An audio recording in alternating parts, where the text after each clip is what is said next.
Для этого нам нужна наша микроволновка.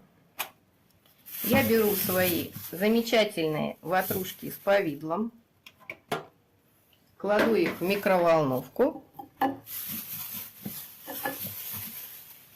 закрываю и включаю микроволновку на 30 секунд.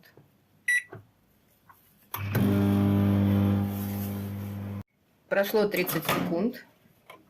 Наши булочки согрелись. Они теперь мягкие, воздушные и вот такие красивые и вкусные.